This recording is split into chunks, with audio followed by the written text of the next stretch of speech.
Peluncuran Danantara Indonesia.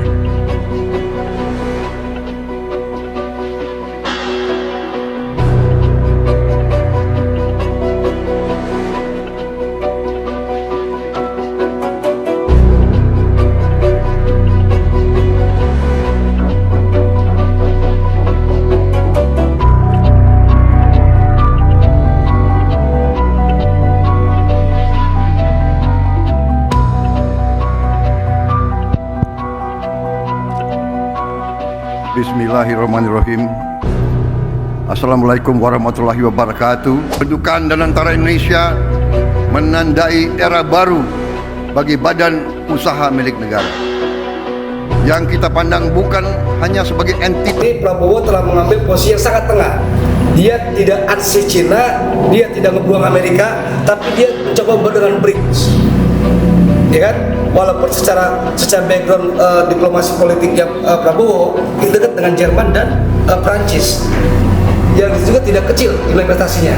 Nah, mungkin Danantara ini adalah solusi yang kalau terjadi konflik kepentingan seperti yang tadi disampaikan oleh rekan Niko tadi, bagaimana solusi dan implikasi hukumnya itu belum ada diatur. Nah, itu yang sangat berbahaya, sehingga sebagian menyatakan ya kalau itu terjadi sulit untuk melakukan mengejar pelaku tindak pidana korupsi di dalam Danantara gitu, karena siapa yang akan bertanggung jawab, siapa menerima manfaat akhirnya, belum ada regulasinya. Dengan rakyatnya, kalau dengan rakyatnya cukup service public. Jadi kalau persoalan misalnya kenapa kok PLN listrik ke rakyat harus mahal, bisakah lebih murah? Dia lebih bisa berbisnis dengan negara lain, jangan berbisnis dengan rakyatnya gitu loh. Kita lokal dan segala macam. Katakanlah dalam 100 kilo itu kita perlu misalnya 1 triliun. Kita dodorin dong di sana, ya kan? Tiba-tiba dari sana, oke, gue mau inian nih. Material dari dia semua tuh. Ya, material dari dia, tenaga kerja dari Labor dia. dari dia, gitu loh, ya kan? Kemudian gue gak ada pajak ke situ. Nah, ini yang terjadi dan ini jawaban menurut gue.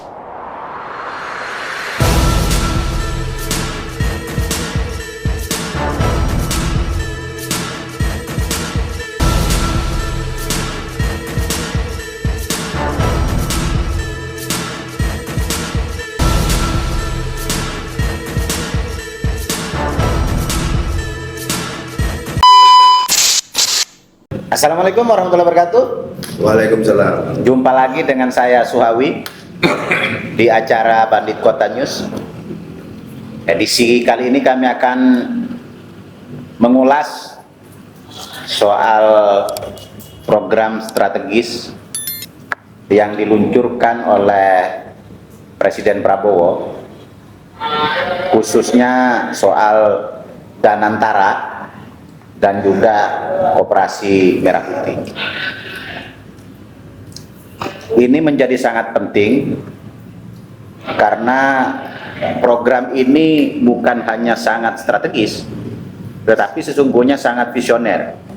Tapi pertanyaannya, apakah para pembantu presiden bisa menerjemahkannya dengan baik terkait dengan dua program strategis ini?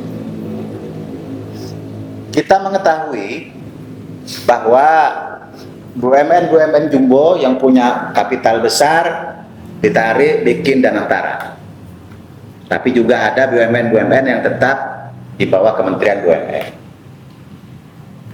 Kalau kita tengok dalam perkembangannya, BUMN ini memang digagas untuk menjadi public service, melayani masyarakat. Jadi, tapi dalam perkembangannya kemudian ada tuntutan bahwa negara modern itu menjadi agak aneh memang ketika dia berbisnis. Lah gimana? Negara ini kan harus public service. Lah kok negara berbisnis? Negara mencari keuntungan dari rakyatnya. Ya kan? Kayak gitu. Sementara misalnya sistem perekonomian global sedang mendorong ke arah yang dimana negara tidak boleh berbisnis. Sehingga kalaupun ada perjanjian-perjanjian, jadi kita tidak perlu lagi terjebak misalnya bahwa pemerintah Indonesia harus berunding dengan PT Freeport misalnya. Akibat misalnya ya kebijakan-kebijakan yang ada di masa lalu. Atau misalnya ketika ada sebuah BUMN merugi kayak gitu, maka harus ditanggung juga oleh negara. Jadi, nah, yang lebih menarik lagi, begitu Danantara diluncurkan, proyek bersih-bersih di BUMN itu terjadi. Kenapa? Karena perusahaan itu harus sehat, karena dia harus berbisnis dengan lebih profesional dan lebih kompeten. Kalau sarangnya dan tikus-tikusnya masih bergerombol di situ, ya tentu bisnisnya ya menjadi tidak relevan untuk mewujudkan profit yang bisa dibanggakan dan bisa membantu perekonomian nasional kita. Demikian halnya dengan Koperasi Merah Putih. Kita dulu pernah mengenal KUD, ada Puskut, ada Inkut, Indo Koperasi, dan seterusnya. Tapi memang agak aneh di Indonesia ini. Bung Hatta menggagas bahwa ekonomi kita ini yang paling sesuai itu adalah koperasi. Tapi pada kenyataannya justru negara-negara kayak Brasil, India itu melangkah lebih jauh dibandingkan dengan kita yang sudah menggagas dari awal bahwa perekonomian kita adalah berasaskan gotong royong, berasaskan kekeluargaan dan seterusnya. Hadir bersama saya para bandit, tapi walaupun para bandit ya adalah pemahaman soal ekonomi ini kan, karena kan tidak selamanya kami ini bandit di jalan. Ya, kadang-kadang juga bandit berdasi juga, baca buku juga, diskusi juga. Ada Mas Gunawan, ada Bung Aderi, Malam. ada Dedi Jaya, ada Diko Nugraha. Mas Gun, Ya, siap. apa sebenarnya filosofi dari Danantara dan Koperasi Merah Putih ini yang diluncurkan oleh Presiden Prabowo, dan bisakah ini menghantarkan kita untuk menjadi Indonesia yang maju? Baik, Gus Hawi, para pemirsa, jadi kita sedikit belajar dan mungkin akan menengok sejarah panjang gagasan tentang adanya Danantara maupun Koperasi Merah Putih yang akan diluncurkan ke 70.000 rencananya oleh pemerintahan Prabowo dalam waktu dekat. Jadi struktur sistem perekonomian kita sebetulnya sudah diatur di dalam konstitusi kita, yaitu Undang-Undang Dasar 45 kita, yaitu pasal 33. Semenjak ada amandemen, kita mengalami amandemen sampai 4 kali, lahirlah ayat 4 dan ayat 5. Jadi sebetulnya dasar dari fungsi sosial negara itu terdapat di pasal 33 dan pasal 34, yang fakir miskin dan anak terlantar dipelihara negara dan sebagainya. Dan sistem perekonomian yang ada di pasal 33 itu adalah gagasan dari ayahanda yang kepingin dituangkan langsung oleh Bapak Profesor Sumitro almarhum.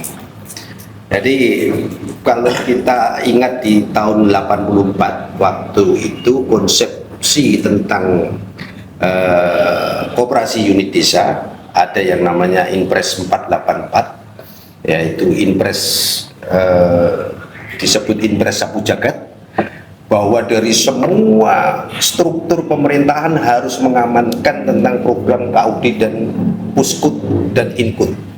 Jadi lahirlah kurang lebih di tahun 88 itu ada bank yang dimiliki oleh koperasi, yaitu Bank Bukopin yang sekarang dibeli oleh Korea itu.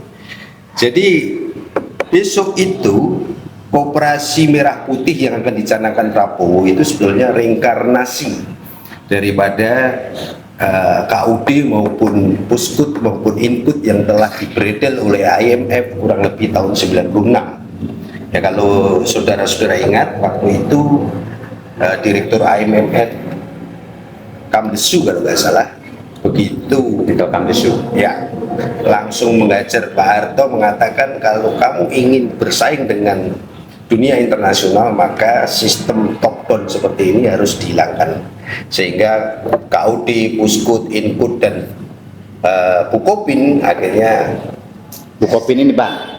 Bang Bukopin yang sahamnya waktu itu dimiliki oleh GKSI, Gabungan Koperasi Susu, Gabungan Koperasi Batik, dan koperasi-koperasi tersier yaitu Input, Inkopat, ya waktu itu yang paling besar itu punya saham yang ada di Bukopin.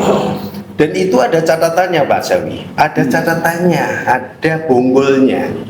Setiap petani setor gabah di KUD, ya itu petani mempunyai tabungan Rp2,5 yang dipotong dan disimpan oleh KUD, dikoordinir oleh Puskut, dikoordinir lagi oleh koperasi yang lebih tinggi Input, dimasukkan usaha-usaha produktif para petani, dan sebagian dimasukkan ke sahamnya Bank Bukopin.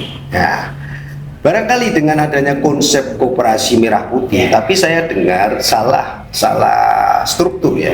Kalau dulu KUD per kecamatan, kalau saya dengar koperasi Merah Putih nanti itu per desa. Mungkin akan didorong menjadi one village one product. Ya, kalau one village one product di situ sebetulnya sudah ada BUMDes. Sebetulnya dengan undang-undang koperasi yang sekarang nomor 25 itu, ya kan, sangat bisa untuk disiasati bahwa setiap badan usaha bisa membentuk koperasi yang lebih tinggi, yaitu koperasi sekunder maupun tersier. BUMDes itu bisa dikumpulkan membentuk koperasi yang lebih tinggi. Jadi koperasi besar, salah satu anggotanya juga ada koperasi unit desa yang sudah pernah ada, itu masih banyak yang hidup, ya kan. Nah, persoalan di Danantara itu, konsep daripada BUMN yang digabungkan adalah amanah dari pasal 33 ayat 2, yaitu bumi dan air berserta isinya sebesar-besarnya untuk kemakmuran masyarakat, rakyat, dan dikuasai oleh negara dalam dibentuk badan usaha milik negara, yang seharusnya BUMN itu tidak diberi konsep sistem one man one food, saham yang sistemnya seperti kapitalis. Nah, kalau KUD kan one man one food, satu orang satu suara, dia punya hak. Kalau di PT itu kan undang-undang PT kan yang mana yang paling besar sahamnya dialah yang bersuara, modal dan sebagainya. Nah, ini sebetulnya bisa nanti terkoreksi ketika pemerintahan Prabowo ini ada satu efisiensi dalam pengembangan BUMN yang diholdingkan dalam Danantara ini untuk lebih berkembang bersaing ke negara lain dengan rakyatnya. Kalau dengan rakyatnya cukup service public. Jadi kalau persoalan misalnya kenapa kok PLN listrik rakyat harus mahal, bisakah lebih murah? Dia lebih bisa berbisnis dengan negara lain, jangan berbisnis dengan rakyatnya gitu loh. Jadi dengan Danantara ini ya. Ke sana ya. Terus seperti halnya tentang kereta api, tentang pupuk dan sebagainya, itu saya yakin pemerintahan Prabowo menginginkan hal yang seperti itu sesuai cita-cita yang diinginkan oleh almarhum bapaknya, yaitu konsep tentang koperasi yang bisa memberikan kesejahteraan terhadap seluruh masyarakat Indonesia. Sayangnya para penyelenggara negara ini memahami tentang pasal 33 ini banyak yang belum jelas konsepnya, yang tidak paham bagaimana sih sebenarnya tujuan negara ini yang benar. Nah, itulah kecolongan amandemen pasal 4, yaitu tentang adanya usaha yang seolah-olah efisien, tapi sebetulnya kenyataannya kan nggak efisien.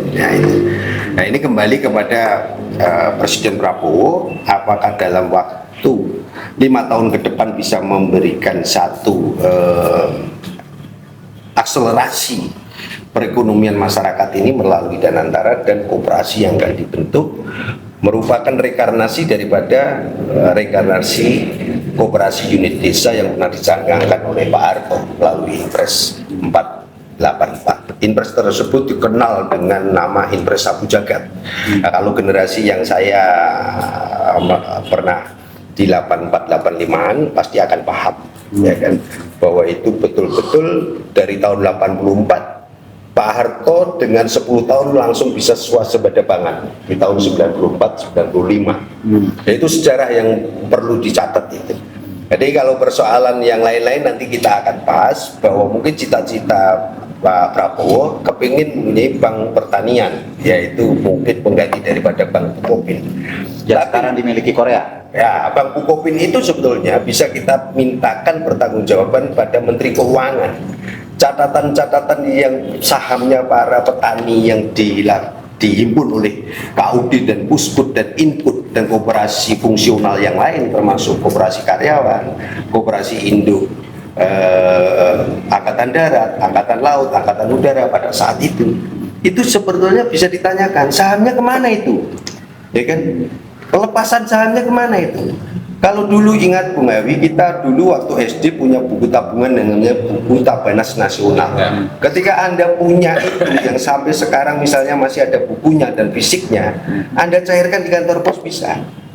Demikian halnya dengan tabungan para petani yang ada di KUD dan Puskut. Ketika dia setor gabah harus dipotong tabungannya Rp2,5 per kilo. Setor tebu, ya, gula, dia dipotong Rp5 per kilo. Setor gula, dia dipotong Rp10 per kilo. Setor beli pupuk, dia dipotong Rp5 per kilo. Itu dikelola oleh KUD dan Puskut dan Input untuk produktivitas para petani di seluruh Indonesia pada saat itu. Seluruh Indonesia, tidak hanya sekedar di wilayah Jawa atau mana-mana, karena Impres Sapu Jagat ini bergerak sampai dikawal oleh para pemimpin-pemimpin daerah yang waktu itu ditunjuk oleh Soeharto. Ketua Kepala Dinas Koperasi itu harus rata-rata dari Angkatan Darat. Ya.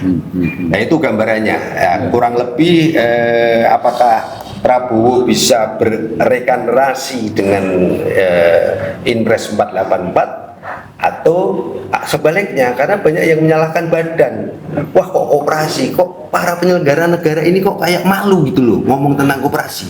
Padahal itu adalah konstitusi yang mereka junjung gitu loh. Ini loh teman-teman, coba kita bedah. Kok mereka pada kayak malu gitu loh ngomong tentang koperasi. Padahal di negara lain, New Zealand, Belanda, Kanada, Jepang, bahwa perekonomian yang paling besar itu dipegang oleh koperasi. Di Jepang itu bank pertanian, bank koperasi yang paling besar. Kira-kira gitu. Ya. Gagasan mulia Presiden Prabowo soal koperasi, soal Danantara, ini bisa tidak ditafsirkan oleh para pembantunya dan tidak justru disalahgunakan? Gimana? Ya bisa iya bisa enggak sih. Seperti itu ya kan. Gelagat-gelagat kan bisa. Gini, kalau kita lihat kan apa ya? mental orang kita lah gitu ya. Ketika menjabat sesuatu kan ada juga yang tadinya habis jadi oposisi, kemudian menang, wah gua harus dapat sesuatu nih. Jadi ada juga pejabat yang belum selesai atau politisi yang belum selesai dengan dirinya, sehingga kita diajak oleh Prabowo yang kecenderungannya ingin mengabdi. Nah ini kan perbedaan antara gua harus isi perut atau menahan lapar. Gua harus berbisnis melalui negara. Ini yang ini ya. Nah kemudian kan menariknya begini. Ini Danantara ini kan jawaban dari 10 tahun terakhir.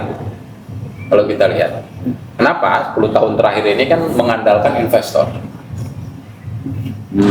asing. Semua pembiayaan infrastruktur itu mayoritasnya itu dari investasi asing, gitu loh. Nah hasilnya apa? Gitu kan? Kan ini kita lihat anomali pertama. Ketika digenjot infrastruktur, kenapa yang hancur? Para konstruksi, para kontraktor. subkon, Bukan subkonnya aja, kontraktor ya. Menkonnya, BUMN karya itu kan pada hancur. Nah, harusnya kan enggak. Padahal pembangunan Bidangnya infrastruktur gede-gedean. Iya, gede-gedean. Ini kan anomali nih. Cuman kan nggak ada yang berani mengungkap ini, Pak. Gitu loh. Nah, ini kenapa gitu kan? Ini kan pertama jawabannya adalah satu, ini dana dari mana pembiayaannya? Investor asing. Oke. Berarti investor ini kalau dia hanya diambil uangnya saja, ya kan? G2G-nya gitu ya. Kita ngambil uangnya saja. Kemudian semua yang kerja orang kita ini pasti hidup. Ya. BUMN kita, kontraktor kita, ini pasti hidup, Pak. Berarti apa yang terjadi hari ini? 10 tahun yang lalu. Nih, gue pernah ngebedah ini perbedaan investor dari Jepang dan investor dari Cina, Bos. Jepang ini paling mengutus hanya 3-4 orang. Konsultannya, menkonnya paling gitu ya. Artinya Pimpronya lah gitu loh. Cina ini semua diborong, Bos. Mulai dari tenaganya. Mulai dari upah tukang aduk segala macam gitu kan. Emang orang kita nggak bisa yang aduk. Yang lebih parah lagi, material pun dari sana. Sehingga ekonomi kita di nasional sini, tidak mutar ya. Iya, nggak mutar gitu loh. Nah, sementara kita kemarin itu kan perlu dana untuk lakukan pembangunan infrastruktur. Posisi bargaining kita kan lemah. Sehingga yang diinginkan sama investor, gue mau gue mau bangun ini, tapi semua dari gue ya. Lu tinggal manfaatnya aja. Nah, perekonomian kita yang nggak tumbuh. Itu. Nah, dengan adanya Danantara ini kan clear nih. Artinya begitu proyek strategis itu nanti akan dibiayai oleh ini Dengan efisien. Nah, bisa dihitung. Lo bisa bayangin hari ini kalau kita lihat LRT dari Rawamangun dari Veldrum ke sana itu berapa triliun? JK sendiri udah teriak itu. Ini nggak mungkin per kilometer 1 triliun katanya. Lalu RAB siapa yang dipakai? Kan gitu. Mestinya kan kalau kita mau memang deal, kita punya bargaining gitu kan. Gua mau bangun 100 km jalan. Biaya sekian. Gua udah hitung nih dengan kondisi material lokal, tenaga lokal dan segala macam. Katakanlah dalam 100 kilo itu kita perlu misalnya 1 triliun. Kita dollarin dong. Di sana. Ya kan? Tiba-tiba dari sana gua mau inian nih. Material dari dia semua tuh. Ya, material dari dia, tenaga kerja dari dia. Labor dari dia, gitu loh, ya kan? Kemudian gue nggak ada pajak ke situ. Nah, ini yang terjadi dan ini jawaban menurut gue ada. Antara ini menjadi jawaban itu. Menjadi jawaban itu minimal kan teriak tuh yang namanya Bahlil kan. Kita nggak perlu investor asing. Ini jawaban gitu, jawaban itu gitu. Sehingga dia kan punya anggunan, Bos. Kalaupun mau bergaining sama investor, lu nggak bisa desak-desak gue dong. Kalau lu nggak mau, gue bisa sendiri. Dan itu sudah dipisahkan dari negara kan? Dan itu bisa dipisahkan sama negara. Bayangkan 14.000 triliun asetnya, itu kan bisa dianggunan kalau negara ini mau cetak uang. Cetak uang kemudian bangun perumahan rakyat 3 juta rumah. Dengan pendanaan itu bisa membuka lapangan pekerjaan, padat karya gitu loh. Nah, ini yang yang bagi investor asing adalah ancaman. Yang seperti kita bahas masalah Indonesia gelap. Nah, ini ya yang kemarin mungkin kumpul ini dijelaskan. Kita tidak ancaman terhadap pengusaha-pengusaha besar itu. Karena gini loh. Kan cerita-cerita pinjaman luar itu kan kalau bagaimanapun kan ada ada komitmen fee lah. Bagi si calo-calo ini kan, di asing itu, ya ketika itu nggak terjadi kan, ini habis juga, lapak mereka, gelaplah mereka kan gitu ya. Jadi yang gelap mereka lah ya. Yang gelap mereka gitu loh. Nah ini mudah-mudahan ya, maksudnya di ring satunya presiden kita ini memahami itu, konsisten dengan itu. 14.000 bos, 14.000 triliun ini bisa buat lebih dari setengah APBN. Lebih Pak, lebih hari ini kan cuma 3.000 Pak. APBN kita ini 3.000 untuk ini ya kan 3.000 lebih lah gitu kan. Nah ini kalau dikondisikan kayak gitu US, ya 14.000 US. Iya 14.000 triliun berarti kurang lebih ya. Kan 9.000 kurang lebih sekian lah ya gitu kan. Nah ini yang harus disadari oleh ring satunya Pak Prabowo, para menterinya gitu loh. Ini nggak pusing-pusing lagi lo nyari investor gitu loh. Nah ini kenapa akhirnya kan ujung-ujungnya bicaranya kok pasar saham anjlok bos. Ya jelas lah investor asing wah gila nih katanya gue lari lah. Apa yang bisa gue makan nih? Kan gitu. Makanya toke-toke itu dipanggil kemudian kan? Panggil gitu loh. Nah, kamu harus ikut ini. Iya gitu loh. Artinya kalau mau ini nggak perlu lagi lo dengar asing segala macam kan gitu. Kita kan nggak tahu nih broker asing ini global ini kan dia pakai siapa kan kita belum kita bisa prediksi. Yang mungkin menikmati rente 1%, 0,5% terhadap proyek-proyek investasi itu kan kalau 0,5 aja kali berapa kan Ya lumayan lah ya kan. Itu apa namanya komisi calo komisi calo gitu loh. Nah kalau untuk bangun 3 juta rumah dengan adanya Danantara kayak gitu saya sih optimis gitu loh. Dan itu bisa membuka lapangan kerja baru. Lapangan kerja karena didorongnya ketika banyak diwawancara itu pengusaha-pengusaha itu kan dorongannya tetap ingin mencapai angka 8% pertumbuhan ekonomi. Dan kalaupun misalnya bangun rumah, habis itu orang KPR ke bank, Iya. banknya juga di situ. Banknya kan? di situ. Duitnya mutar di situ. Duitnya mutar di situ dan tidak terlalu memotong birokrasi Gus. Kalau yang sementara ini belum digabungkan, ketika Bank Mandiri ingin dipakai gitu, contoh gitu kan, dia kan harus berkoordinasi dulu, harus RUPS. Belum lagi nanti ada keterkaitan misalnya ada suntikan dana. Ada BUMN misalnya yang apa namanya yang rugi harus disuntik dana dari pemerintah, ini kan harus ada kebijakan dari DPR juga. Iya. Ketika sudah di Nantara ini bisa diprosesnya bisa cepat. Ya, jadi B2B-nya cepat. B2B-nya cepat. Jadi gitu loh. jadi apa namanya begitu berorientasi profit maka ini dapat Ini dengan dapat, konsep betul. Danantara ini. Begitu dia berorientasi ke pembangunan, maka dia juga bisa Kan berakselerasi. ini ngambil contoh gini, ketika Freeport mau diambil alih 51% oleh Inalum waktu itu kan itu terhambat karena dananya kurang anggunannya kan. Kemudian dibentuklah kan Man ID itu kan, yang ketika dijumlahkan ini mencukupi untuk membeli Freeport. Jadi case-nya dari situ ya. Ya, nah ini yang Danantara ini kayak gitu nantinya semuanya gitu loh. Nah ini yang memang ini harus hati-hati betul memang kita jangan juga lengah lagi. Ya, jangan lengah lagi mengawasi itu. Harus diplototin. Harus diplototin. Nah, Niko, bagaimana? Nah, Tim ini ini gini. tukang plotot. Tukang pelotot. Tim ini gini. Oke, kalau soal Danantara saya tidak meragukan visi Prabowo soal konsep ekonomi karena beliau kan memang punya gen ya dari dari Pak Sumitro sebagai penggunaan ekonomi. Pertama, Prabowo paham betul soal hitung-hitungan likuiditas. Kedua, Prabowo paham betul soal fiskal. Kedua, Prabowo ngerti betul soal investasi karena dia bagian dari keluarga besar yang memang notabene pengusaha.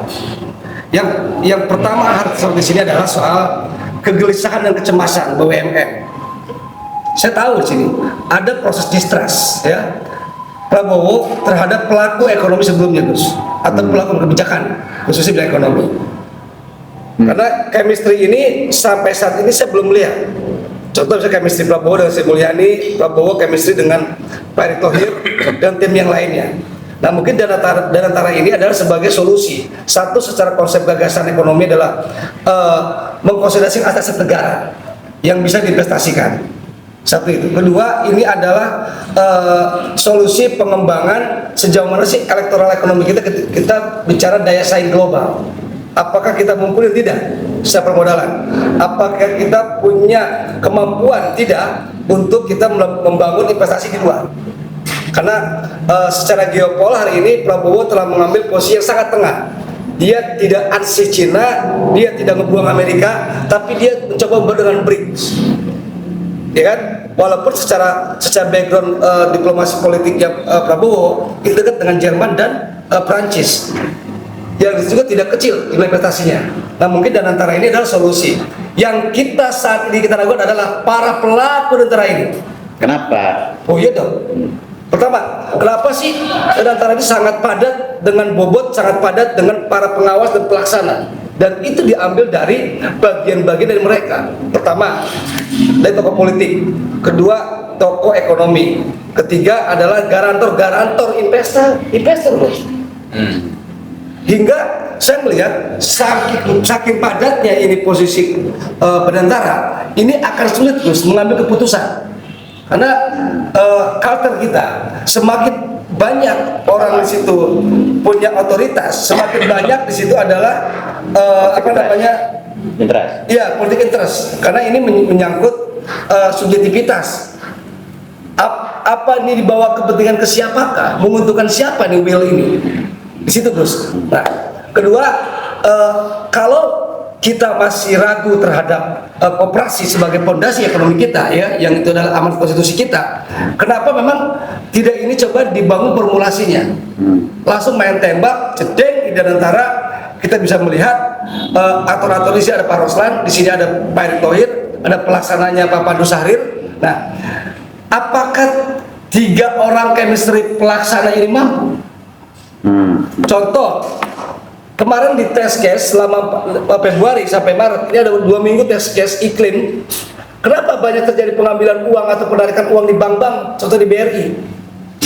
Saya jangan sampai ada tragedi Rasmani nih Gus. Ada trust publik terhadap kepercayaan bank-bank notabene yang memang BUMN.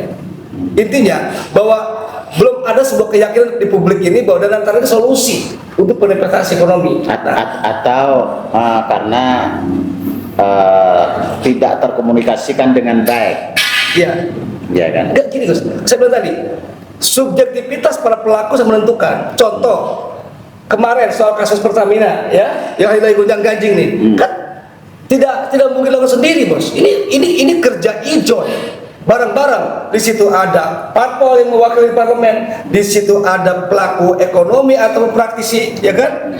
Di situ ada eksekutif, di situ ada backing. Ini ijon loh, nggak mungkin sendirian. Ya. Saya takutkan ke depan sama Gus.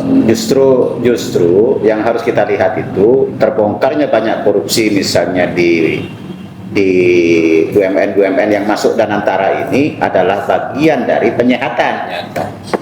Kayak gitu. Memang ya pahit, minum obat pahit bos. Cuci darah. Ya cuci darah. Kan? Permasalahannya hari ini tidak ada garansi apapun terhadap para pelaku Danantara ini. Apa Gus garansinya? Ini duit gede loh. Siapa yang bisa garansi ini? Ada nggak? Maksudnya garansi gimana? Gini loh. Kita menempatkan orang-orang yang double job ataupun contoh misalnya menteri BUMN, dia sebagai pengawas Danantara, ya kan? Satu lagi menteri SDM, satu lagi ditambah dengan tim ataupun praktisi yang memang itu bagian dari kekuatan power kita.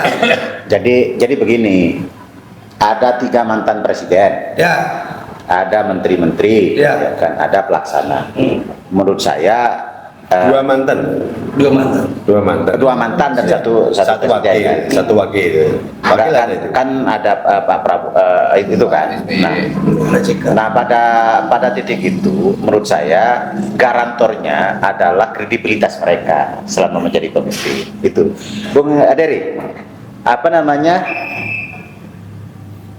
apa kira-kira implikasi hukum dari BUMN yang kemudian dananya ditarik menjadi Danantara ini? Dan kemudian ketika dia misalnya menjadi super holding, ada nggak konsekuensi hukum baik perdata, pidana, termasuk misalnya potensi benar nggak misalnya itu orang yang ditabung di bank itu bisa hilang gara-gara begitu? Gitu. Apa kira-kira itu? Jadi memang itu yang belum terselesaikan sampai saat ini ya. Karena ada memang ketika diambil dana dari satu BUMN untuk dijadikan dana di Danantara, ini kan harus dipertanyakan, betulkah itu hanya sebatas dividen saja yang diambil atau memang dana segar yang merupakan sebagian dari modal. Nah kalau diambil sebagian dari modal namanya itu namanya setengah melikuidasi, setengah menutup BUMN itu. Itu dia, itu yang dikhawatirkan oleh masyarakat luas. Loh, ini bisa-bisa dilikuidasi nih bank-bank ini. Sebelum dilikuidasi diambil ini dibangkrutin, tarik dulu daripada nanti Rasman ya. begitu nanti bangkrut itu penjaminan hanya sedikit. gitu loh. Penjaminan atas uang-uang yang dijadikan deposito hanya sedikit sekali. Nah itu yang dikhawatirkan. Iya, rentan sehingga ditariklah uang-uang tadi. Kemudian ada konsekuensi yang belum secara tegas dilakukan dalam regulasi terhadap Danantara ini, terhadap si pemangku kebijakan ini. Siapa sih sebenarnya pemilik manfaat akhir dari korporasi atau disebut dengan beneficial owner tadi, ya kan? Iya, di super holding tadi. Kemudian kalau terjadi konflik kepentingan seperti yang tadi disampaikan oleh rekan Niko tadi, bagaimana solusi dan implikasi hukumnya itu belum ada diatur. Nah itu yang sangat berbahaya, sehingga sebagian menyatakan ya kalau itu terjadi sulit untuk melakukan mengejar pelaku tindak pidana korupsi di dalam Danantara. Gitu, karena siapa yang akan bertanggung jawab, siapa penerima manfaat akhirnya belum ada regulasinya. Karena ya Danantara ini kan hanya sekedar mengambil, memanfaatkan dan memutar uangnya. Nah itu dia, sementara konsekuensi dari kerugian pemutaran uang itu belum ada konsekuensi hukumnya. Kan nggak selamanya untung, ya. Pasti ada rugi. Ketika rugi siapa yang bertanggung jawab? Iya. Nah itu yang dikhawatirkan masyarakat. Kalau nanti uangnya dari Bank BRI diputar dengan Danantara, tiba-tiba rugi BRI kan anjlok, uang masyarakat hilang dong. Tidak hanya butuh garansi orang di sini, mau membuat orang presiden, mantan presiden segala macam. Harus ada garansi uang kembali. Artinya butuh regulasi. Iya, regulasi. Misalnya Gosawi tanam misalnya 1 triliun di Bank BRI, tiba-tiba akibat ditarik dana ini dan investasinya tidak menarik ataupun mengalami rugi, akibatnya kepada BRI bagaimana? Nah kemudian tanggung jawab apabila modal tadi diambil ya ataupun dividen tadi diambil, itu pengganti rugian terhadap nasabah tadi itu siapa yang mengganti? Sementara undang-undang yang ada sekarang ini mengganti full. Mempertaruhkan masa depan demi harapan, demi hope. Iya, kan, tapi kan sebenarnya ada LPS kan kalau itu kan. Iya. Ada LPS. Ada lembaga penjamin simpanan. Nah itu yang masyarakat tidak mempercayai lembaga penjamin simpanan itu. Ya, artinya ada LPS, ada undang-undang perbankan sebenarnya kan. Nah, tapi itu menjadi catatan penting lah. Iya, ada lagi catatan penting bagi Presiden Prabowo untuk segeralah membuatkan suatu regulasi. Kalau memang dibutuhkan sangat cepat ya bisa dibuat dengan keputusan Presiden, mengganti undang-undang. Itu. Pemirsa, dengan diluncurkannya Danantara, sesungguhnya Indonesia siap menjadi pemain global. Dan ini adalah sesuatu yang sangat penting dan sangat menarik. Dan yang kedua, dengan diluncurkannya Koperasi Merah Putih, ini juga memberikan proteksi kepada rakyat di desa-desa agar tidak terimbas ketika terjadi resesi ekonomi, krisis dan turbulensi ekonomi dan lain sebagainya. Sebenarnya dua langkah besar yang ditempuh oleh Presiden Prabowo ini sudah sangat strategis dan sangat visioner. Bahwa sekarang banyak hal-hal yang harus diantisipasi, betul. Bagaimana publik dan masyarakat harus percaya bahwa Danantara ini bisa amanah. Tentu itu dibutuhkan hitam di atas putih. Apakah itu bentuknya perpu ataukah undang-undang? Sehingga masyarakat bisa yakin bahwa apapun yang dititipkan di bank dan aset-aset yang yang dikelola oleh Danantara itu rakyat tetap menjadi penerima manfaat akhir. Yang kedua, benar bahwa rakyat punya trauma dengan kasus BLBI, dengan kasus Dekopin, dengan kasus Bank Senturi, Bukopin. Ini semua trauma masyarakat yang harus diberikan kepastian dan jaminan bahwa rakyat mensupport itu, tapi rakyat juga aman. Asetnya dikelola oleh bank, dalam hal ini oleh Danantara. Dan yang kedua, bahwa dengan adanya Koperasi Merah Putih ini juga harus menjadi kepastian bahwa rakyat juga terlindungi. Dari apa? Karena rakyat juga pernah punya pengalaman buruk dengan adanya KUD yang simpanan rakyat yang dikelola oleh KUD, Puskut dan lain sebagainya itu, yang sebenarnya pada waktu itu kalau tidak salah dikelola oleh Bank Bukopin dan BRI, catatannya sampai sekarang apakah masih bisa ditagih atau sudah diputihkan? Sekian dari kami, Pandit Kota News, sampai ketemu dengan kami pada edisi selanjutnya. Terima kasih. Wassalamualaikum warahmatullahi wabarakatuh.